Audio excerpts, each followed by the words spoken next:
Hello and welcome. I'm Geeta Mohan and you're watching India Today Global. Now, President Trump said U.S. forces are moving towards Iran, raising tariffs to 45% for nations doing business and claiming he stopped mass executions, an assertion Iran denies. Tehran warned of severe retaliation if its supreme leader is harmed, while Russia dismissed U.S. pressure and said it will continue doing business with Iran. Mahashweta Lala with this report. Anything ever happens, we're going to blow the whole country is going to get blown up. Days after Trump's warning to Iran, the US president said a big force was heading towards Iran, which he called an ancient culture. He also took credit for stopping the execution of 837 young Iranians. Where do things stand with Iran? The U.S. has got sizable military assets.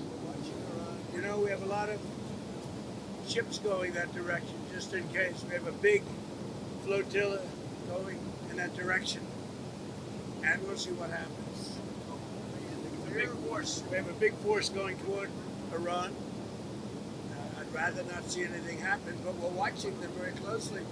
I saw 837 hangings on Thursday.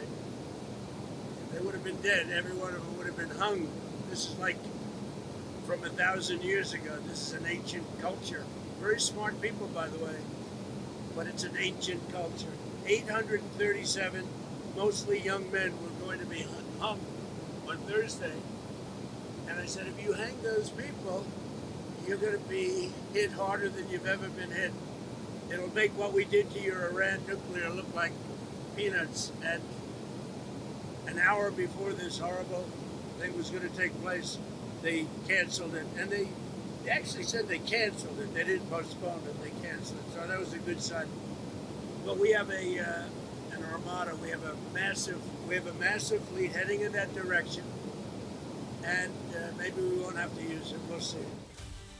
U.S. warships, including the aircraft carrier USS Abraham Lincoln, several destroyers and fighter aircraft started moving from the Asia-Pacific last week as tensions between Iran and the United States soared following a severe crackdown on protests across Iran in recent months. Earlier reports have suggested that there were attempts to topple the theocratic regime of Ayatollah Khamenei, but Trump ignored the question on Khamenei's removal and reiterated that the United States was watching Iran. Would you like the supreme leader to step down or to go into exile? I don't want to get into that, but they know what we're looking for. You said today that they want There's a lot of killing going on. Iran has warned against any harm caused to their supreme leader, saying they would chop the hands and set the world on fire if anything unwanted were to happen to the Ayatollah. We do not pay attention to Trump's bluster. We know that if any hand is raised to assault our leader, we will not only cut off that hand decisively and courageously, and this is not just rhetoric, but we will set the world on fire. We will strip them of any security and leave no safe place for them. Earlier, Trump said that countries doing business with Iran will be slapped with 25% tariffs, but now he has increased it to 45%. Are you still planning to go ahead with those tariffs that you had mentioned and on the secondary tariffs for those affected by businesses in Iran, the 25% tariffs? I am doing that, yeah. We're doing that. If you do business with Iran, you're going to have a tariff of 25%. Meanwhile, Russia continues to do business with Iran and is not deterred by any threats. Many other projects are now being worked on, and I see no reason for us or our friends from Iran to halt them. Yes, Donald Trump uses tariffs as a political instrument. Use of unilateral enforcement measures in trade and economic relations always means that the initiator of these measures is not fully confident in his own competitiveness in global markets. Meanwhile, Iran's top prosecutor denied claims by the US president that his intervention halted the execution of people detained in nationwide protests, calling his remarks completely false. Trump's threat to Iran also comes as the US House of Representatives failed to pass a resolution that would have barred the president from further military actions against Venezuela. Mahashweta Lala, Bureau Report, India Today. Now, is Donald Trump quietly preparing military strikes on Iran or orchestrating a high-stakes bluff? As U.S. aircraft carriers go dark, missile submarines reposition, and air defenses move, leaving the world guessing where the deterrence is tipping into war. Watch our next report by Sandeep Unithan.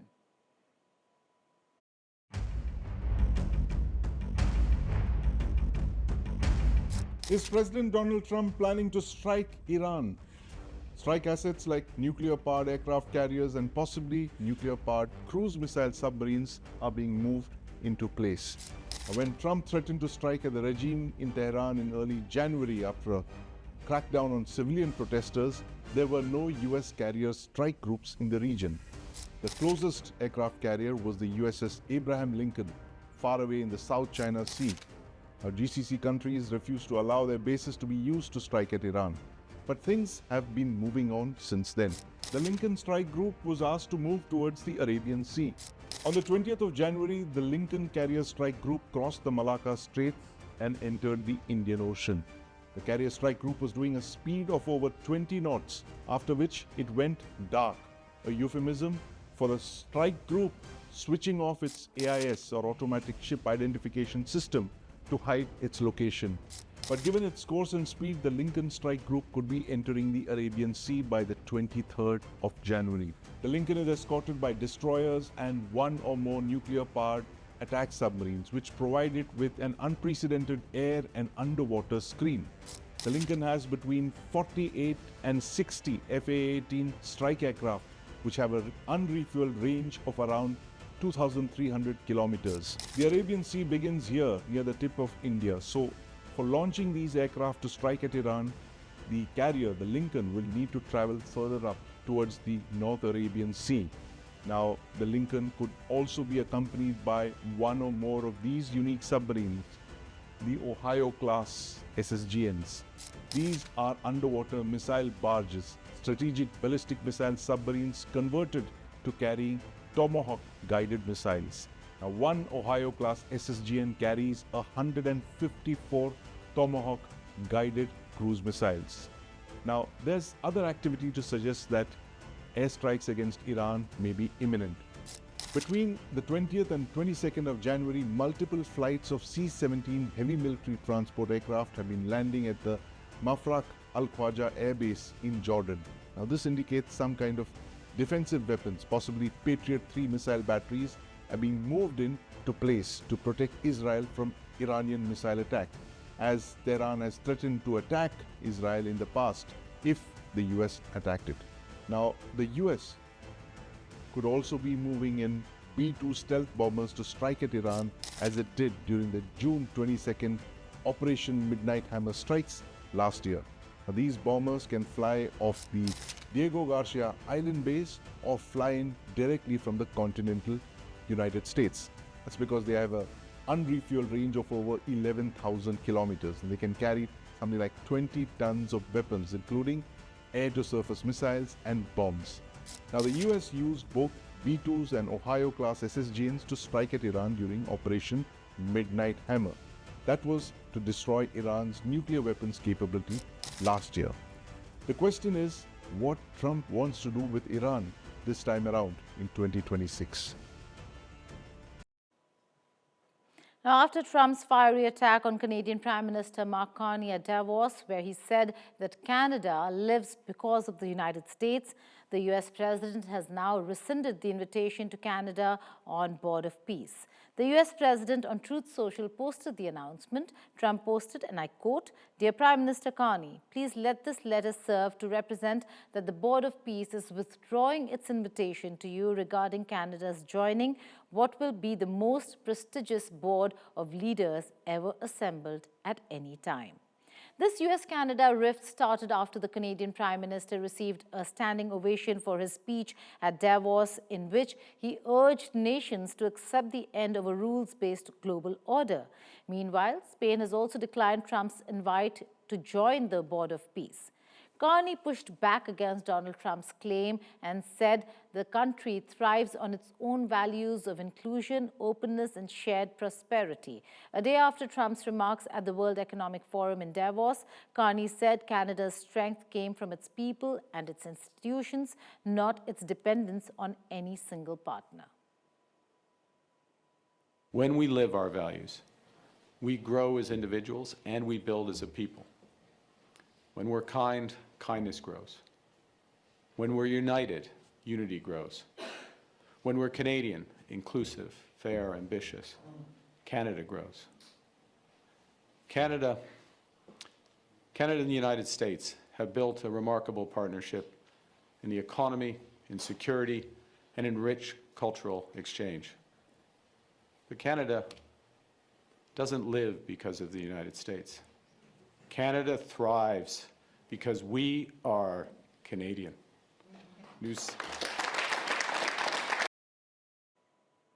Will it be a brief bonhomie or a renewed feud between Tesla CEO Elon Musk and US President Donald Trump?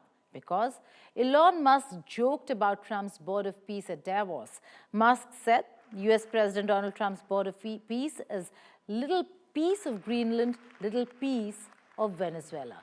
He had earlier ridiculed WEF and Davos, describing it as an unelected world government that the people never asked for and don't want, and calling it boring respectively. Trump rolled out his new board of peace at Davos, where leaders of several countries joined the US president in the signing-in ceremony. Trump officials also presented ambitious proposals for a new Gaza during the World Economic Forum ceremony. I heard about the formation of the Peace Summit, and I was like, is that PIECE? You know, a little piece of Greenland, a little piece of Venezuela. we got one. All we want is peace. Okay.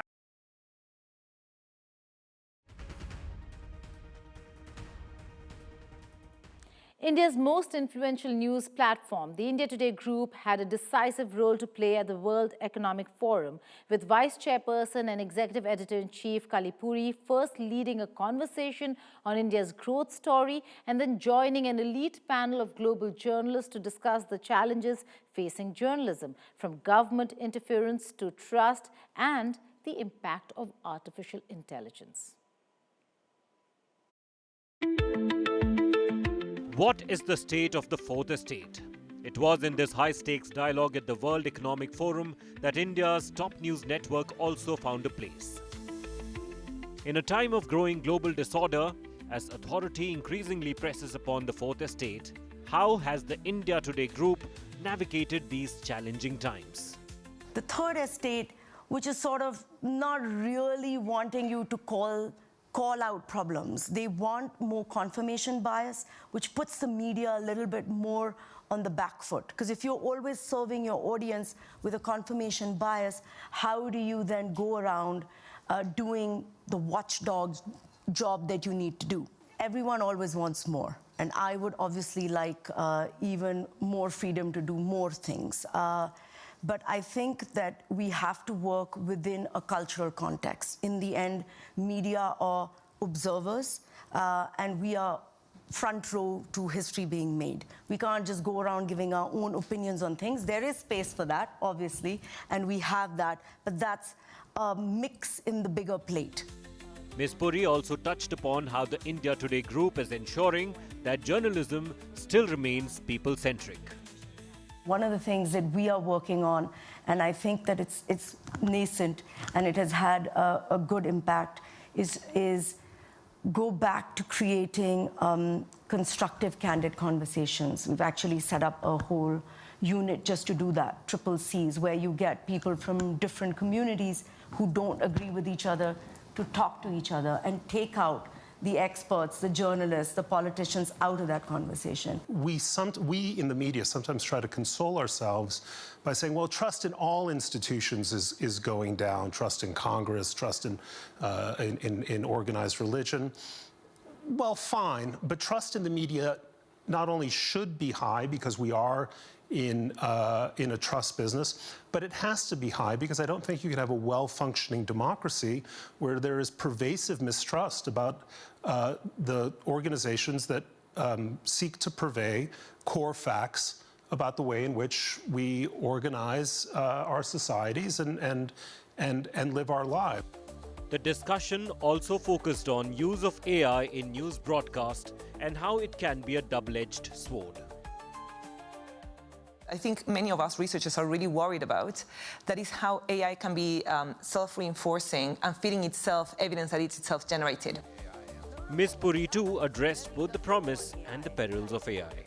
We've been using AI in our media business for the last 2.5 years. We do not use it for creating stories. We call it the AI sandwich, whereas there's human interference, or it starts with a human, may use a bit of AI in the work process, and it then ends with a human. So we have a news magazine. We've created almost 200 covers using AI. As one of the world's most recognized news networks, the India Today Group has witnessed and led decades of change, transformation and innovation on full display at this Davos roundtable. Bureau Report, India Today. U.S. immigration authorities detained at least 4 children, including a 5-year-old from a Minneapolis area school district this month as part of President Donald Trump's immigration crackdown. The child, Liam Konia Ramos, aged 5, watched as masked agents took his father from the driveway of their home after the two returned from preschool. The agents then took the boy, who was wearing a blue hat and a Spider-Man backpack. The Department of Homeland Security said that Liam's father was in the country illegally but did not provide details or mention any criminal history. Neighbors in the community north of Minneapolis offered to take the boy, but the agents put the child in the back seat of a black SUV and sped away. The incident comes amid heightened tensions in the city after weeks of outcry that followed the fatal ICE shooting of Renee Good, 37-year-old, a U.S. citizen and mother of 3. You asked a question about this 5-year-old kid. I actually saw this terrible story while I was coming to Minneapolis. We just left Toledo, Ohio this morning for an economic messaging event. And I see this story, and I'm a father of a 5-year-old, actually, a 5-year-old little boy. And I think to myself, oh my God, this is terrible. How did we arrest a 5-year-old? Well, I do a little bit more follow-up research. And what I find is that the 5-year-old was not arrested, that his dad was an illegal alien, and then when they went to arrest his illegal alien father, the father ran.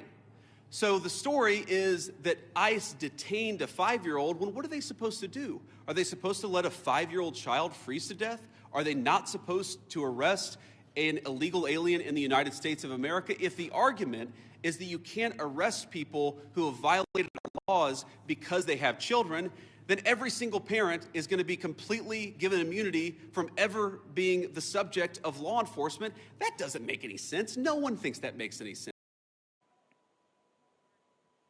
Prime Minister Narendra Modi spoke with Brazilian President Luiz Inácio Lula da Silva, announcing that he will be welcoming the South American leader to India soon. Ministry of External Affairs in India is yet to announce the schedule of his trip, though. The Prime Minister emphasized that close cooperation between India and Brazil remains crucial for advancing shared interests of the Global South. The Brazilian president will visit India as both countries prepare for increased diplomatic engagement this year amid the U.S. tariff threat. During the call, Prime Minister Modi highlighted the progress of the India-Brazil strategic partnership. Before this, the two leaders spoke in August last year.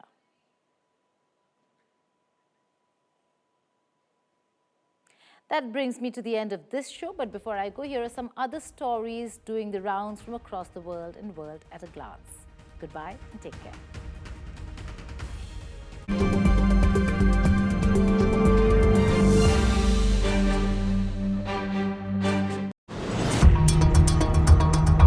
Russian, Ukrainian and US negotiators are set to hold a 2-day trilateral talks in Abu Dhabi since Russia's full-scale invasion in February 2022. Ukrainian President Volodymyr Zelensky is hopeful that the talks are a step towards ending the war. It comes after US Special Envoy Steve Witkoff and Jared Kushner met Russian President Vladimir Putin in Moscow.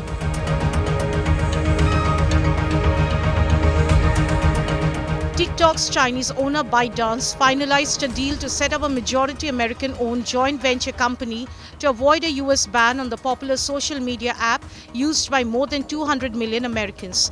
TikTok USDS joint venture LLC will secure US user data, apps and the algorithm through data privacy and cybersecurity measures. Meanwhile, US President Donald Trump expressed happiness for his part in saving TikTok.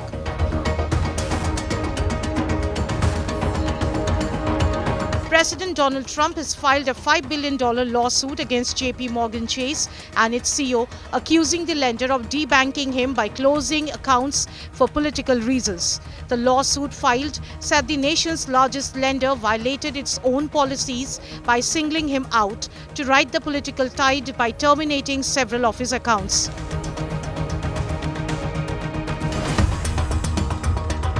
The French government survived 2 votes of no confidence in Parliament over its decision to ram through the income part of the 2026 budget without giving the National Assembly the final say.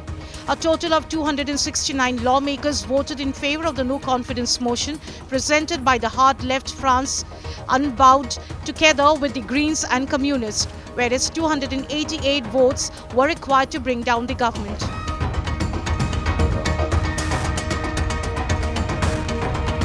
The coffin of fashion designer Valentino Garavani arrived at the Basilica of St. Mary of the Angels and Martyrs. Figures from the fashion world, along with figures from film and entertainment world and Rome citizens, gathered at the Basilica to pay their final respects to the fashion designer.